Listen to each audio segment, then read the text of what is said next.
Welcome to the second week of the class. I actually started, you guys won't believe this, an organized checklist. Oh my gosh. I know, well, it's already 17 steps and I'm only on the week 1 class. So I think I didn't do it before because it's a little overwhelming, but wouldn't you rather have an overwhelming checklist than not have a checklist? Because it's still better to have a checklist than not have a checklist. So I'm expecting to finish that before our next class. To review the first class, we talked a little bit about logos and names. We talked a little bit about content structure, whether you wanted to do basically an interview show with someone else. We talked about some of the pros and cons of that, length and frequency. The other thing that I don't think I said very well last week, when I look at modeling, I'm very careful. I only model with shows that are doing something that I would like to create. In other words, I don't go look at everyone's podcast. Like Entrepreneur on Fire makes $200,000 a month from his podcast. So for me, that was a really nice one to model my show after. So I actually went to my web designer and I said, do his website in purple and pink. Because his website is black and orange. So you want to look at modeling intros and modeling outros and modeling how people advertise, and you want to just pick from the best of what you like when you're building your show.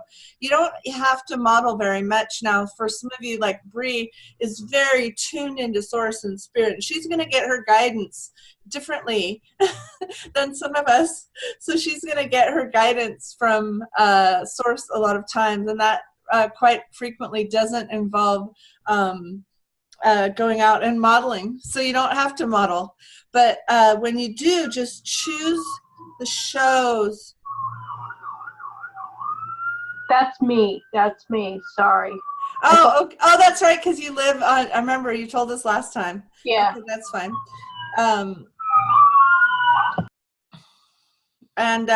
So today, actually, the topic is monetization and advertising. Okay?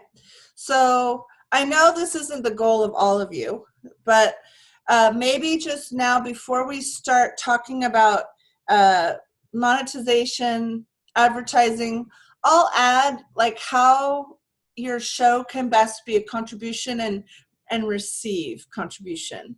So we can make it not just about money, because I know not everyone's driven by having to make money with it. So we can say also, how can we receive the biggest contribution from it and be the biggest contribution with it? Because success is really sexy. And there's nothing like having a successful show. It's very different from anything that isn't that. It's very different. And in fact, this woman I met with yesterday, she got me so lit up because she told me, I love this, she has 225,000 followers on Instagram. And their actual followers, 225,000. She receives $2,250 per picture she puts on her Instagram if she gets an advertiser. So when I look at the intensity of the advertising dollars available, they are very big, okay? They're big. So there's a lot of advertising money possible. That doesn't mean we need it. That doesn't mean we have to get it. It doesn't mean we have to advertise. It doesn't mean that advertising will be a part of our show. But I just wanted to share with you that there's a huge demand for it. Does that make sense? There's a huge demand for it. So anything that you've heard about it being difficult to get advertising, I just want to release any residual energy around that. Now, whether you choose to advertise or don't choose to advertise, this is a very personal question. It's your podcast and you own it. It is yours. It's your entity.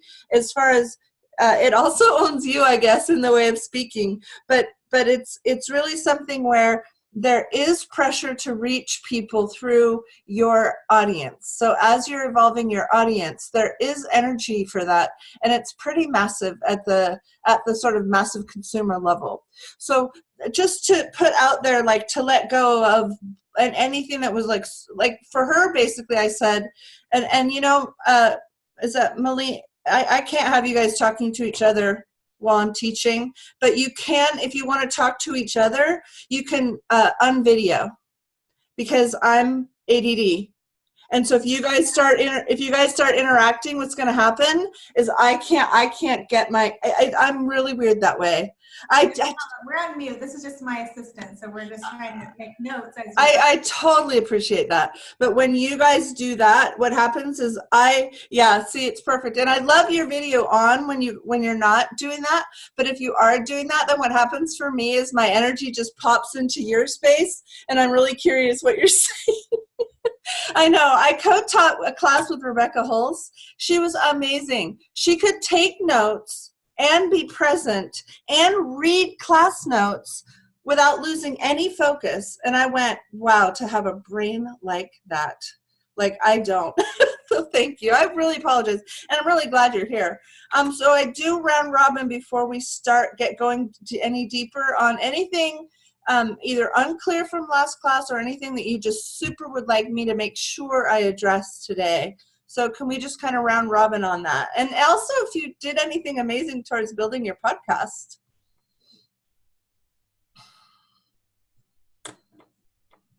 So, Brianna, is there something you want to share, Bree? No, not really. I mean, I'm working on it, and I'm thinking about it, and just following the energy of it right now. I think that it told me after this class or the next one, I could start getting some really cemented details with it. So, do you have a working title? Yeah, The Candle Magician.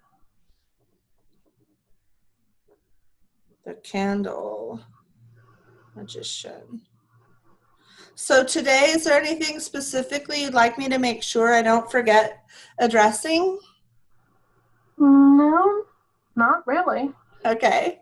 Lori, what about you? Is it the wealthy, tell me your working title?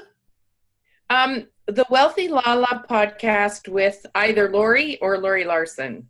So if you have an awareness or, information about what creates greater there.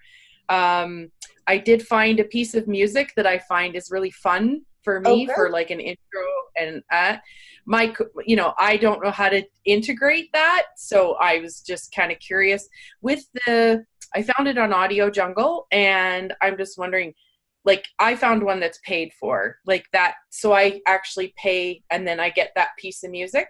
Is that how that works? Yeah, you need to pay at the second level up, which is usually about $40. It's up to 1 million listens. The first level is not for commercial use. So you can't use the first one. The first one's not for audience use in the same way. Okay. The second one has ample audience space for a couple years. Oh, okay. Okay, good. It's right. And it's right. So you have to purchase that, but that's awesome. So great. That's good news. And then next week, we're going to do the technical parts of how to join them. Oh, awesome. Okay, good. And I've been asking questions around, I think I'm going to go, what I've been getting is around 15 minutes a podcast. And it does seem like when you say daily, do you do yours Monday to Friday, or do you mean daily for you do it 7 days a week? So what happened for me with daily is, and I keep asking, does it really have to be daily? Because it's a lot of work. But because we have so many people in Australia and New Zealand, and their Monday is my Tuesday, or my Monday is their Tuesday. So I went 7 days. But it doesn't really matter what you choose as long as you're the same every time. So if you do Monday through Friday in USA, then people will just get used to there being those many shows available. So you could do Monday, Wednesday, Friday. You could do Tuesday, Thursday. You could do Monday, Saturday. You could do whatever you decide. I do find that daily or weekly are the easiest ones for people to remember and listen earlier. Okay. I tried it 2 days a week, and it was pretty hard to get. I got listens over time, but I didn't get as many people waiting for it. So a weekly or a daily, I got more immediates. Okay. When it was 2 days a week, I think people were confused. Okay. And so with whether I went the Wealthy Lala podcast with Lori Larson or with Lori, definitely. Definitely Lori Larson, because you can't Google Lori. Oh, okay. You'll get a million Loris. So Lori Larson, they're gonna. It's like if they hear about it, then they can go. Like they might remember Lori Larson before they remember. So they might type in Lori Larson podcast. So you want people to be able to, like, you want it to be the best breadcrumb. Okay. So to me, I just definitely got with Lori Larson, and I just did one with a lady that added her. I really like this too, the way she has, here, let me go share screen. I really like how the name of the show is bigger and then her name is smaller. Don't you like that? I like it a lot. Yes. Cause I was thinking, like, when I see hers, it doesn't look like too much. When I go the Wealthy Lala podcast and with Lori Larson, that seems like too much, but the way she has it laid out and it's the same amount of words, it looks amazing. Right. And I had someone else did it really nicely too. I'm going to try to find that. Well, this one's kind of interesting. I'll show hers. Let's see. Isn't that fun? Can you see it? Yeah. So it's In My Sweats is really big, and then the name is really small, and I really like that too, don't you? Mm-hmm. And then I like Lauren Polly's. Let's see if I can find Lauren Polly's.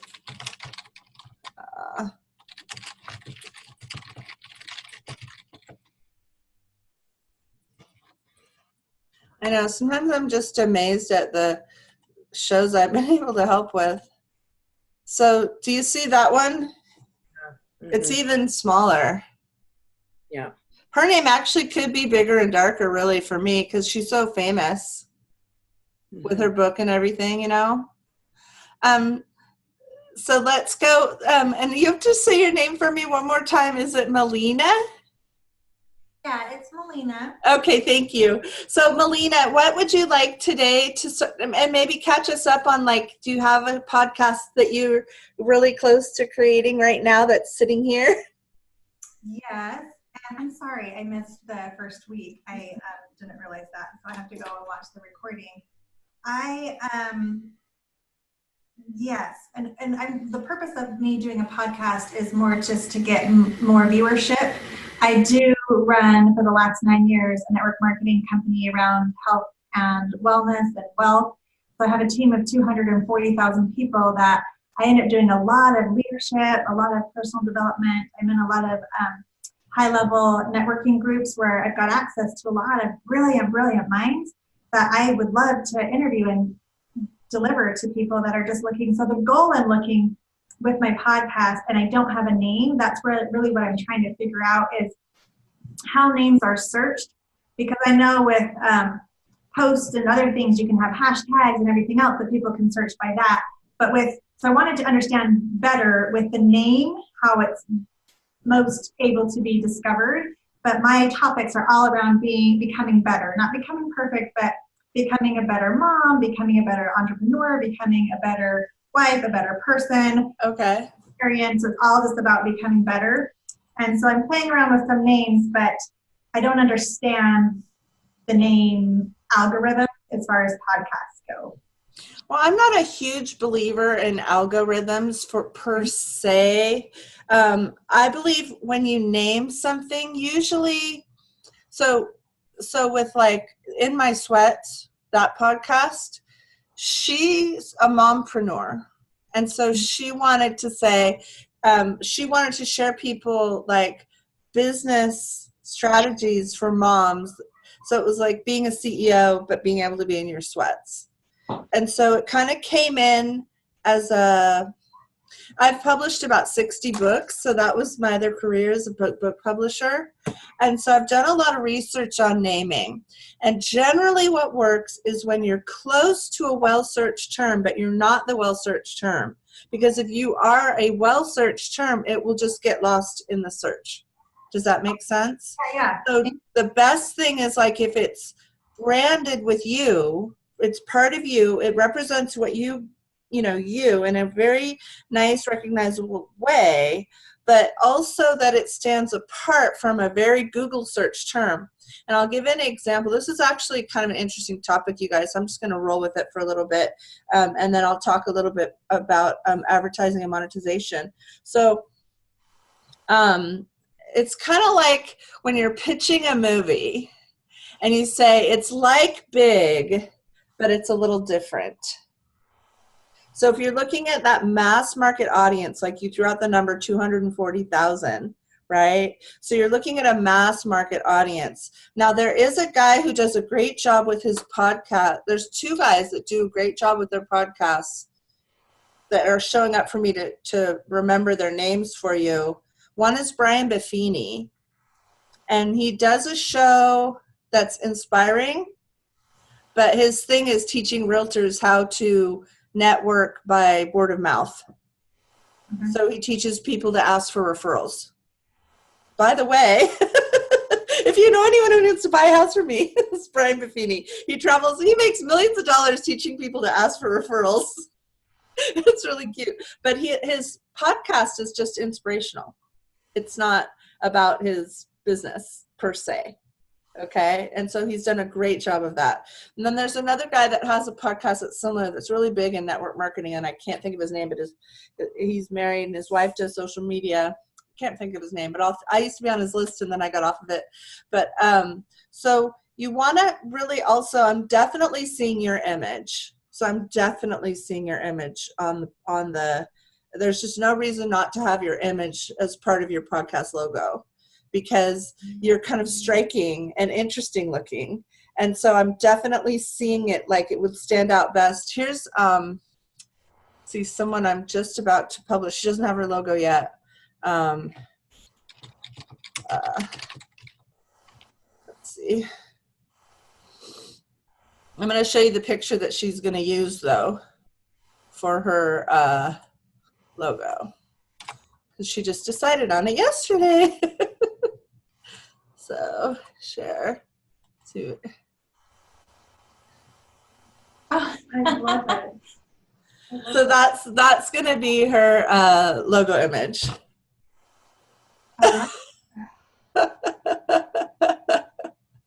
So yeah, when you go back through last week, you can we talk a little bit more about naming. You're also, because you've signed up for everything, you'll get a one-on-one with me, and we could also play with naming. Generally it comes from a higher place. So generally it comes from like you're almost like in a meditative state, and it just kind of pops in, and then it like won't be denied. Okay. Like that's when you know it's probably a kick-ass logo, is when, a name, when it like just pops in and it like you can't say no to it, like for whatever reason. So yeah. So I'll stay on Ariel for a minute because that's kind of interesting.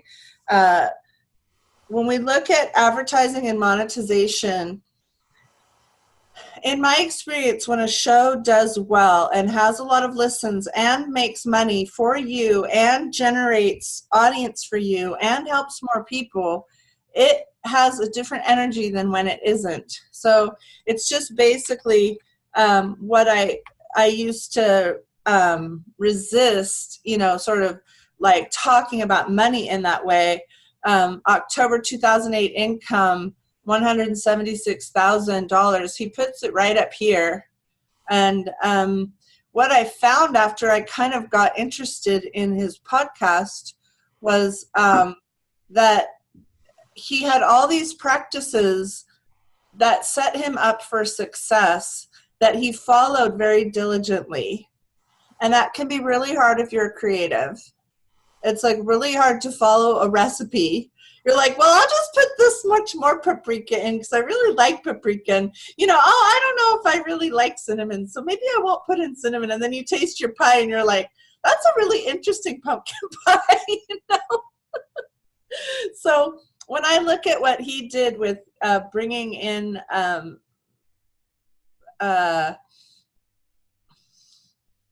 success to his show, I just kind of lowered my barriers to success, and I just kind of asked the question, what does success look like and feel like? And I kind of jump ahead about 6 months, and I say, if I'm going to break some more barriers in 6 months, what's that going to look and feel like? Okay, does that make sense? And as we started saying this, you guys, I got a kind of embarrassing messages from my own show. And it's showing me that its capacity is not even close to being tapped. So my show is almost 2 years old. It's going into its third year in January 1st. And it's just saying to me, like, there's so many ways that I could still improve it. So isn't that fascinating? Now, my show already brings in thousands of dollars to me every month, month on month, and has for 24 months. So it's already financially exceeded my expectations. It's already connected me with more people and helped me reach more people, and it's already gotten more feedback. I just went on, I have 59 5-star reviews. I've never even asked for reviews. So it's so crazy with my show. Like, it exceeds my expectations, and I haven't even, like, I feel like I've barely, I almost feel like I've done like a thumble of the capacity, and there's like an ocean there. It's very interesting. So even as I sit here with you and I speak about what you can do with your podcast, I encourage you to outcreate me at every corner. Just outcreate anything I've created. I give you permission. Here's another one. I don't know if you have gone over this already, but have you found if there's any specific length of time that tends to be the most effective, or does it just kind of matter on your market? Because I know some people have little 15-minute podcasts, some have hour-long, some have half-hour. Okay, and I'll definitely address that. I'll address that at the end of this one.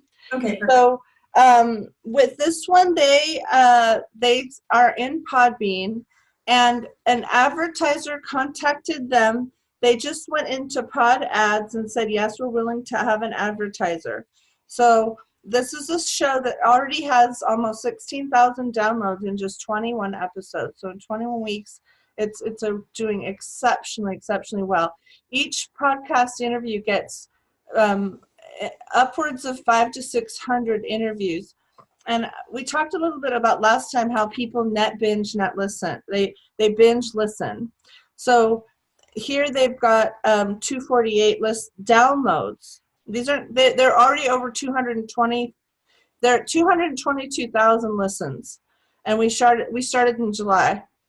So my show is almost 500,000, but it's almost 2 years old, and theirs is already almost a quarter. It's basically 250,000 listens. Now this one, if you see the 200, then you see 500, and then what you see, well, that one's 435. That's interesting. But this one's 516. This one's 685. This one's 626. These are specific downloads. 511. Sometimes you'll see, though, even more. Here's 772. So you see a pyramid like that, and we went over that in the first class. But now, because of this success, they're getting contacted by advertisers. And now I'm encouraging them to go out and meet with people that they really want to advertise proactively, so that not just letting them. So they're going to do organic coffee, and they're going to give them a mid-roll space of about 30 seconds, and they're going to receive $1,000 a month for that. So this is just at this level, which is very attainable for all of you guys. This is a very attainable level. Although they did also advertise, they put advertising money into Instagram, I think Facebook, and they did a Facebook group, and they also advertise on Facebook. So they did advertising to build such a fast incline. They also have an exceptionally targeted audience, which not all of us have. So my audience is entrepreneurs and light workers. So I basically, my audience is basically healers and people who are in health and wellness. So that's definitely my audience. So when you have a very focused audience, basically people want to get in front of them. One of the ways you can structure your show to have advertising, if you're interested in advertising, is to put a 30-second ad in your show for a product or service that you either offer or recommend. Because what will happen, even though it's a beginning show, is it will show up like it has advertising relationships, and people listening to it who might want to advertise, like you could do a CBD oil ad in the middle and send them to a URL that is actually your own downline. You could put that right in the middle of the show. Take a little, you just have to very consciously record it, take a little break, and then pop that ad in. The 3 places for ads are pre-roll, mid-roll, and post-roll. So pre-roll is when you're opening the show and you say, today's show, I'm so grateful for the sponsorship of Happy Publishing. Happy Publishing, publishing authors on topics of health and wellness. Go to happypublishing.net. Thank you, Happy Publishing, for your support. And it's an in-show, me saying it thing. You can also have them say it, but we see a lot more now. We also see a combination of Gretchen Rubin saying, the Today's Show is sponsored by IBM. I'm grateful for IBM because of XYZ. So we see a lot of in-show advertising now. We don't see so much of like the TV where they bring an ad and they pop it in front of you. We don't see that very much anymore. Mostly we see the host singing the praises and sending people to that URL. The mid-roll place is the most expensive place, and the post-roll place is the least expensive place. However, the post-roll place, that means at the end of the show, is my favorite one because it's so unobtrusive, right? So I like the end one best, but that's the one the advertisers like least. So that's kind of funny. So you just want to get your arms around, would advertising be a contribution? Do I want to structure my show to have it? If you do, go ahead and build in something that feels and looks like it. For instance, if you liked a book or something, you could say today's show, I just want to tell everyone about this book. Like you could do it that way, and maybe it was one of your own books, Bree, or right? So you can kind of structure it, but it's good to think about ahead of time because people don't like a lot of changes. So once they get, once they get used to you, they don't really like changes. So you want to kind of vision it and then integrate it right away, or just don't have it at all. There's another kind of, it's not sponsoring, it's called affiliate. So are any of you affiliates for other things? I guess, Melina, you would be, right? Yeah. So podcasts are great for affiliate links. So my first podcast money that I made, other than making money from calling, from talking to people about it, I had a guest on who had a no judgment diet. It was Catherine McIntosh. And a whole bunch of people signed up, and I started getting money every month, and it was recurring. And I got it for a really long time. I think I got it for like 18 months. I got money every month from the people who first signed up for her program. And then I guess it ended because that money stopped coming in. But it was really easy. I just did a picture of her no judgment diet on my wall of my podcast website. And I also have done Russell Brunson's ClickFunnels because I like ClickFunnels, but my audience doesn't like ClickFunnels very much. So, because they're very woo-woo. So my audience really hasn't gone for the ClickFunnels very well, but that's another one that I also affiliate. I also affiliate with books, being a publisher. So I go to Amazon affiliates and I get 5 or 6% of every book that people buy from my website. So let's say Rebecca and Susan come on and they talk about their book. Then I put a link to their book. Like I just had Gabrielle on, and this is her book, Better Apart by Gabrielle Hartley. So she was a guest. And then I did a link to her book. And we talked about her book in the show because her book's coming out in January and we want to celebrate that. And it's a really good topic. It's very fascinating. It's how to break up with elegance and grace. So it's a really nice topic. She also has yoga in there, which I thought was really interesting. So I promote her book, and I receive in the area between $100 and $200 a month from those things. So it's kind of a nice, easy way where I encourage people to get books of my guests, and I think the books are interesting myself. You know, I never really say get this book if I think it's terrible. So I feel really good ethically about promoting that. And then my Amazon Associates account, I recommend people, if they do recommend books, to have an Amazon Associates account because it also allows you to track how many people click on it. So I can track how many people are clicking on it, and I can track conversions. So I know I'm getting a little bit like boring technical about this, but as we look at monetization, now those are all pretty direct ways of monetizing. Another way of monetizing is, you know, one of you was you were talking about inviting guests who are already like big in the industry. You also might want to interview leaders who aren't, who you'd like to get to be in your industry. So when you make your guests prospective clients, like people that you love to work with. So I sometimes invite people that I would just like love to, I just love what they're about. And if they published a book or did a podcast with me, it'd be awesome.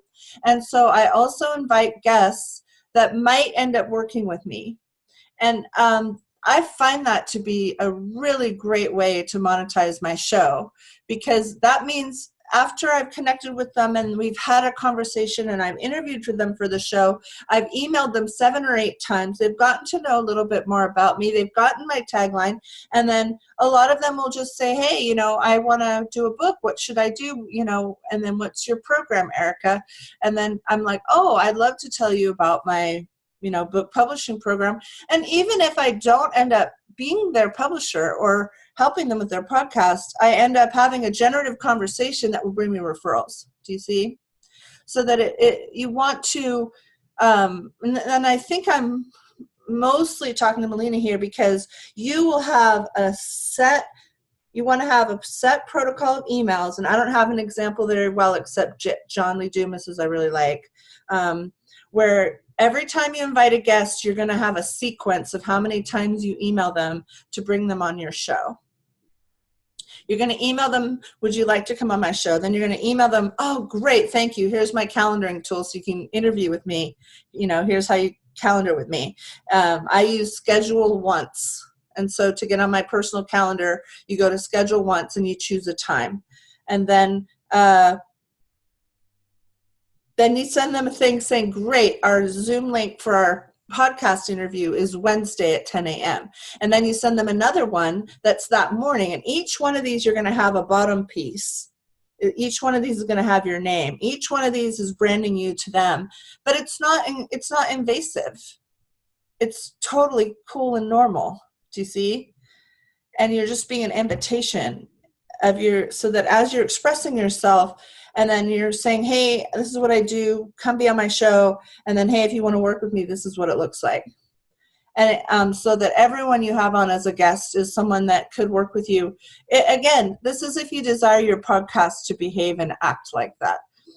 So, Bree, can you remind me of your content structure? Is it mostly you sharing advice, or are you going to have people on? I couldn't remember. I'm probably going to start off with me sharing things and doing like little candle burnings and things, but I would like to move into interviews with people too. Yeah. So here's the other thing about interviews, and Laurie, this is really important to have on some people to interview sometimes. This is how the show gets viral wings. This is how the show virals. So if it's only you talking, you're always going to have to get more new people to meet you from your own who already know, like it can move out, but it's moving out from your own circle. When you have people that are guests, they put it on their wall and you get to be in front of almost everybody gets at least 100 people see them in a day if they do any social media at all. It's crazy how quickly you can viral. Yes. So I'm just so new to understanding like what's the best and what's not the best. But I was kind of playing around with, well, most of the people that I'm going to be interviewing, by the way, are not in my industry, but they're high-level entrepreneurs that are, around business, leadership, becoming better experts. I've got so many really high-level experts in so many different topics that I just do one day on becoming better at being, earth-friendly, because there's so much confusion even around being earth-friendly and recycling and all that stuff. And one could be around, health. And so I'm going to be interviewing all those different people. But what I was kind of playing around with is doing every other week. So 1 week is an interview, and then the next week is me. 1 week is an interview, and 1 week is me. And I didn't know if that works well. That's what the Breaking Free Modern Divorce podcast does. Okay. So I think that's a good structure. I actually have been doing that on my show. I gave myself Sassy Sundays. And it was really funny because it's really hard to stick on having your own self when you have guests, because guests are really easy. After a while, when you're promoting your own self, it's kind of challenging. And Lori, I don't know if you'll go up against this, but when you say your own wisdom, it can be a little challenging. It's so interesting because we all have mastery in some things, It's easier to brag about somebody else than to brag about yourself, though. Yeah, but when you structure it, I would structure it. So I wouldn't have it be a guess. I would have it be exactly every other. I would not do it intermittently. So like every other week is a guest, and the in-between weeks are me. Is that what you're saying? What I'm saying is if you have your show on Wednesdays at 10 a.m. and one Wednesday it's you, the next Wednesday it's a guest, then the next Wednesday it's you, the next Wednesday it's a guest. Perfect. Okay. You don't want to do interview just you, interview just you. You can have rhythm or pattern to it. People just like to binge download. So they want to know what to expect. And it's again and again people that and it's hard because we're in I have a friend, she's like, well, I just want to be divinely guided and I just want to do the show when I feel like it. And I said, the only problem with that is audiences have a really hard time following that. But you can record them in chunks when you feel like it. Yeah, absolutely. So I said, that's exactly what I said. Record it when you feel the movement, but air it every Sunday. And then one other question, when you're recording, do you ever promote the next week's podcast the day before, or do you try to keep them very clean, like this day is about this and this is all we talk about? Or do you ever say, like, tune in next week, we're going to be having special guests? Yeah, absolutely. Whatever Lori you feel like. with us, and is that okay to do, or does that make I think it's awesome. Okay. I mean, do you do that? We're all just starting. They haven't started. Okay. So with the Breaking Free, they definitely do that. I think about a TV show. Like sometimes they say coming up next on Power, and then they show you a little tease and you're excited. Like you want to go do it. But if they don't have it, it's okay too. There's really not a better choice on that one. It's going to be up to you. Okay. The other thing though, that this is really fun. So Breaking Free, they're always coming up with like how to make it better. Like every single show, they're always asking themselves how to make it better. So what they just added was in the middle, they say, if you like this topic, you might like that topic. And Bree, I think that is going to be really good for you because you're going to have related shows on clearing different things. And so be thinking about associating, like, let's just say, for instance, one time I had Matt Kahn and he talked about love, right? And so let's say a year later, I get another expert who talks about love. Then I might say, in the middle, I might say, oh, thanks so much for tuning in to the Erica Glessing Show. I hope you're enjoying this episode with Matt Kahn. I had an episode number 1271. I highly recommend that you go back and take a listen. It's so good. Glenyce Hughes does this a lot with her show. She says she'll talk and she'll mention a topic, and then she'll say, you know what, I think it was September 2017, I did a show called, how to lose resistance to winning or whatever. And so it's really a good idea to send people to shows that are related, especially if you're doing it like you are, where you're pretty much doing like a smorgasbord of topics. So then you're going to guide people to related shows. And as far as teasing the next week, the only thing I would say is sometimes on my show, if I got like a big rock star that wanted to come on and then their book was coming out on a certain day, I sometimes change my calendar. So right now I'll just show you, this is my January 2019 show list. So I have all but I have 7 shows to do, but I've done all the other shows. I've done all the other interviews. So I have them all calendared. But I don't lock it in because like I have one, Lynn, she's doing a show on faith and freedom. So I put her January 7th because I want to launch her show with her. I want to interview her on her launch day, right? What if she doesn't finish her show by then, right? So then I'm going to have to move someone around. So I would say promote if you have 100% clarity that that's going to bring you more audience and you're going to be true to it. But if you haven't interviewed the person yet, don't do it because and don't give anyone an air date until after you've recorded them and it went right. Because people used to ask me for their air date, and I say, well, you know what, babe? First, we're going to do the interview. Then my sound person's going to check the interview. And that's the point at which you can have an air date. And before then, I can't give them an air date because the show has not been recorded. And what if they get sick that day or they come down with laryngitis? All kinds of things happen. Or what if I do? May 2017, I lost my voice for 2 weeks. I had no voice. Oh my gosh, you guys. I ended up I put in some replays of the most popular shows. I had to get really creative. I even had this one lady, Georgia Watson, I think, Georgia Watson. She made a show that she just talked on my show. I let her come on and talk about teeth or some healthy dentistry or something. So I had to get really creative when I got sick. So just be careful if you're going to pre-promote. But yeah, things like that are fine. I mean, there's no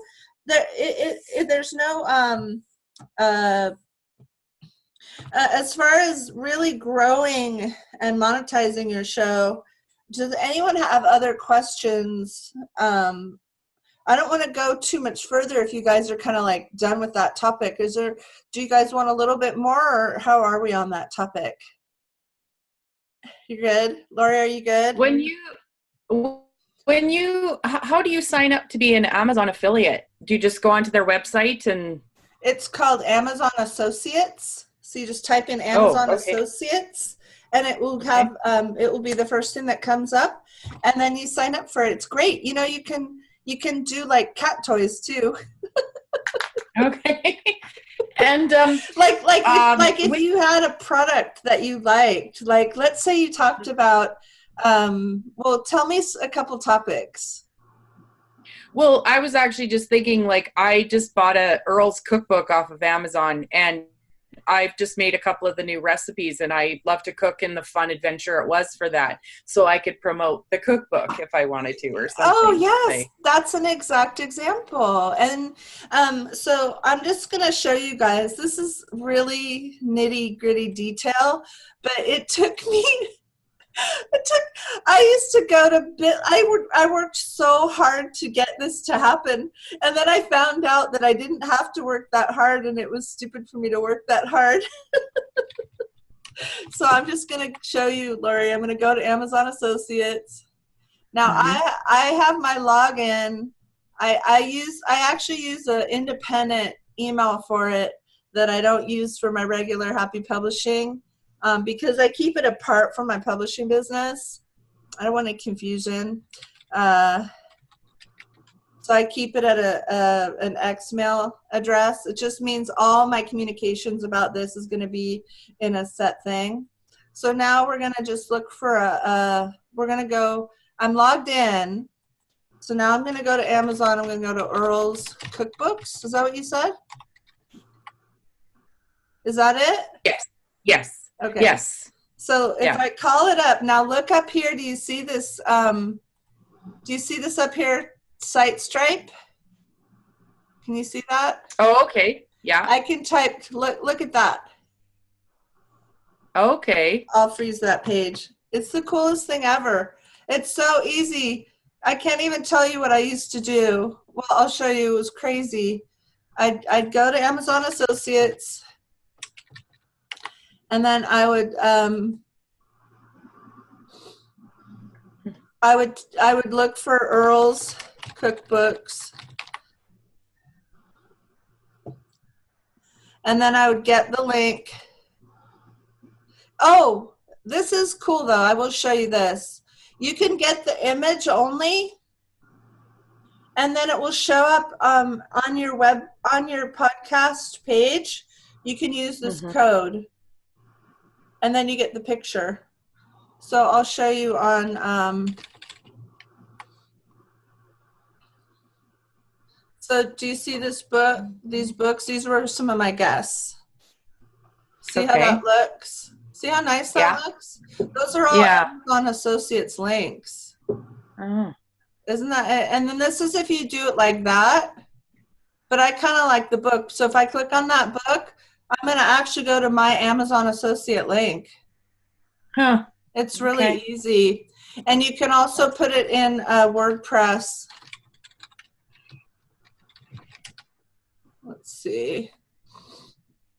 You can put it in WordPress. So I have these widgets down the side. Yeah. Now I do a lot of opt-ins with my podcast. So my email list brings me in somewhere between $50,000 and $75,000 a year of income from people who opt in and then say yes to things I've shared with them. So I always try to do some opt-ins. And then I have my book, of course. And then I actually did shop-related products. I did these are all just widgets. Now this is an affiliate link. So I chose something relevant, and it goes to John Lee Dumas's company. And then I have another one for Catherine McIntosh. So I don't know if that's still on. But now you get her free videos, right? And then if anyone says yes to those, and these are things, you guys, that I actually think are very cool. Like, I don't, everything, I mean, if I don't think my own book's cool, that's kind of bad.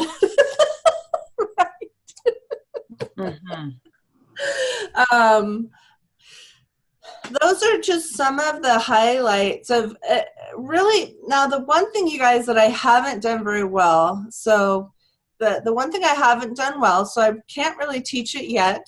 I haven't done it well yet. I haven't built like an audience community on Facebook or like a group that like talks about the shows. So that's been really challenging with a podcast for me. So far, none of my clients have been able to do that very well either. Where now, if they already have a group on Facebook and then they build a podcast, that's worked a little bit better. But people tend to, in my experience, want to do the podcast thing kind of on their own.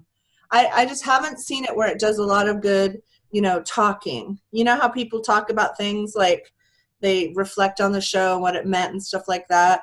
Like, I just have not gotten anything to happen like that. So do any of you guys have ideas about how that might get generated more? You're muted. Sorry. Let me see if I understand your question. Just how you get people in groups to talk about your podcast topic? Yeah. well, we run a bunch of groups and we just give away incentives for people that comment their favorite part or their takeaway. Or I don't have a podcast, but I do have a lot of different groups where we're talking about product or leadership or whatever else. And all you need to do is have something that they can win by leaving a comment. That's a really good idea. I love that idea. So maybe if I interview someone, say I interview someone about, what did I interview someone about yesterday? So blank mind. So if I interview someone about something, we'll just do Gabrielle since I was already talking about her. So then I'll say, if anyone's interested, can anyone tell me about how your divorce could be?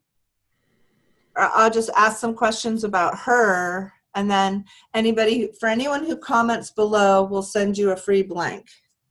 Yeah, because anybody that listens to the podcast probably has something that they learned from it. I mean, if they're going through divorce and they listen to your interview with her, I'm sure there's a few things that stood out. So if they just shared that, then even the people that didn't listen to the podcast will look through the comments and go, oh my gosh, I can relate to that comment or that comment or that comment. I'm really getting this. This is cool, you guys. I love this. Thank you. I don't have a podcast, but I do run a lot of groups and they're very interactive. That's amazing. I would recommend that you start a group for your podcast. Yeah. And one of my friends does a group for all her guests. Oh. Okay. And they say yes. And I haven't tried that. So she has a group for just the listeners, but then there's a separate group just for the guests. Yeah. So her show, she had me on. It was called Love is a Verb. It's her show.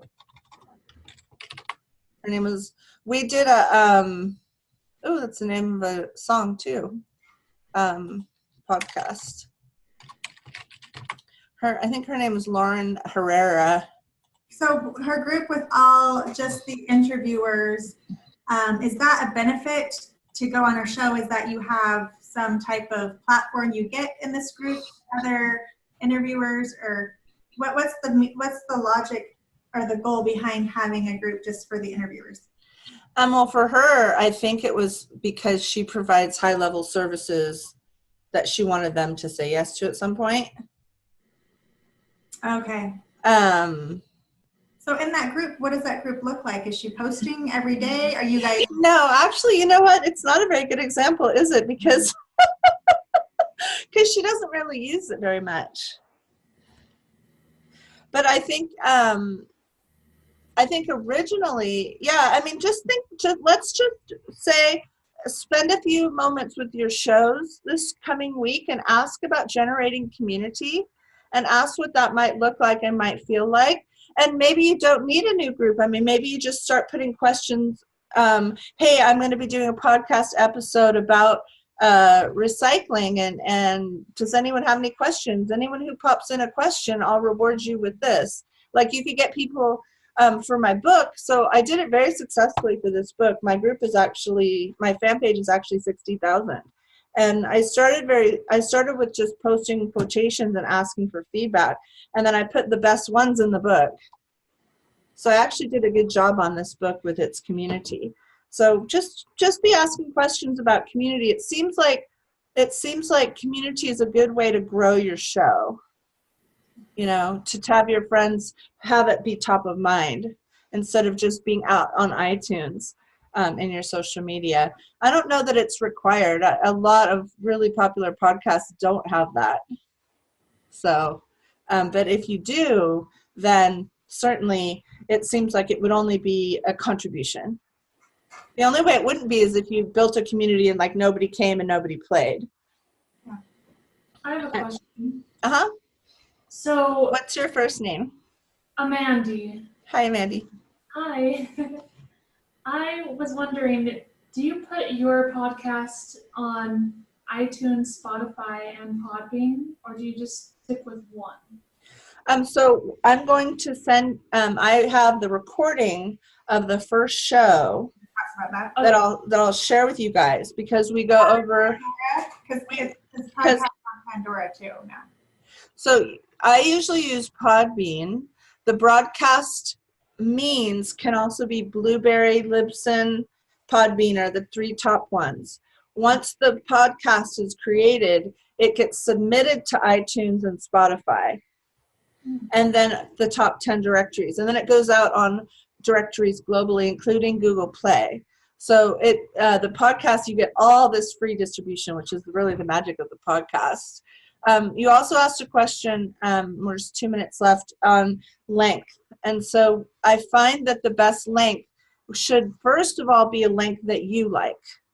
So if you like 10 minutes or you like 30 minutes or you like an hour, you want to think about what do you like when you're listening to something, because if you love your show, if you don't love your show, how can you have its back, right?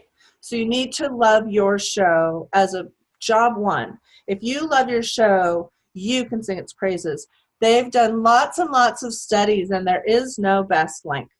And I hate to tell you that, but most people like 20 to 30 minutes for commute time, but you'd be much better off having a 14 minutes of quality, because people binge listen.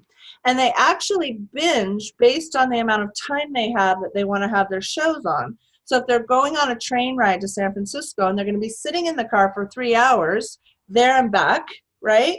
Then they're going to want 3 hours of podcasts. And so they don't really care if they're 15 minutes or 30 minutes. They're going to do the number of shows that it's going to take them to do that for their favorite shows.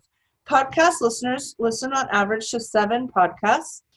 I just was looking at some fun statistics. Half the households in the United States at this point are now listening to podcasts. Half. It's crazy. And they're going to be way more available on Android in 2019 and 2020. They've been very available on iTunes, on iPod, iPad, all that forever. And now the Google audience is going to take them on, which means globally we're going to reach some different demographics, and we're going to get on more phones globally, because they're making it easier and easier to download for Android. And Google is starting to take, we talked about this in the first session, it's starting to take the podcast content and they're starting to SEO with it, which they didn't do for years. They only did video and print. Yeah. But what I mean by extracting and then saying, like, if I'm typing for information about, like, you're expert in recycling or recompost or whatever, we're going to be able to take some of that from audio files. Some of that stuff's going to start being Googleable and searchable. And it didn't used to be, because Google was really a snob about audio. And now they've got a whole team working on this, because the iPhone industry and Apple was taking all the juice from iTunes, from all the podcasts, and Google finally went, hey, we missed that boat, we better jump on it. And so we're going to see a pretty big massive expansion globally into podcasts in this next year. I also thought, this is interesting, I think I may have said this week, I can't remember, that there's 550,000 podcasts right now, but there's 18 million books on Amazon. So there's only 500,000 podcasts. So it's a really, really explosive place to have your presence to help people. And I think people who start to listen to you, even if you have different people on or you have different topics, they're really getting your chi. They're getting your chi. They're learning from you being you. Like Lori, they're going to learn from you just being at ease in your own skin. And that joy, like when you're cooking, I can just see, like, have fun. Like having fun. Like just that joy, that essence of you, right? And then Bree, you're going to be bringing people, you're going to be doing the cutting edge people. So you're going to be reaching very special people, and they're going to tune into your vibration of your show. And it's a very special match. And I foresee you having very potent creators will come to your show to get this kind of wisdom on how to be even more themselves, right? And you're going to be giving people these tools that are so refined. And I foresee it being pretty easy for you to then have people come and sign up and work with you. Like, just, it feels like a really easy match. And I don't know if you've really thought about your length yet, but it might need to be a little longer than you're thinking. Do the lengths need to be consistent? The length needs to be consistent. Okay, so you can't do like 20 minutes one day and 10 the next or 30 the next. They need to be the same. Okay. Well, mine's an 8-minute show, and I go between 7 and 10. Yeah, So, but I mean, I vary mine by 3 minutes. And then every once in a while, I can't get off the phone with someone, and they're so fascinating that it goes like 15 minutes or 13 minutes. But that's just like once in a blue moon. In general, you want to keep it just like a TV show. You want it to be, if it's a 30 to 30, to 29:50 to 31. And because, again, the reason I learned this is I interviewed a bunch of people that loved podcasts, and they told me their how. And they all binge listen, every single one of them. yeah, so if you have a long one, you would just make it part 1 and part 2 and split it. Right? Yeah. And really, if you think about it, like I'm used to 30 minutes, and I'm used to 30 minutes, I'm used to 30 minutes, and I come in, it's only 5 minutes. They're bummed. Yeah. And then if they're 30 minutes and you go 45, then they're bummed. Because they can't do it. They can't listen to it on their way to work. They get to work and there's still time and they haven't listened to the whole thing. So you kind of just put your head in the listener. So I'm going to honor you guys' time. So that's our show for this week. Next week, we're actually going to be doing the math of it. So we're going to actually walk through the technical setting up, and then for naming, Melina, you can have a one-on-one with me if you like. I think your name needs to happen. That's like job 1. So start playing with something with Melina Harrison. So something with your name. Trying to understand the logic behind the name and how, like what it, So I have a list of things we like. We just have to.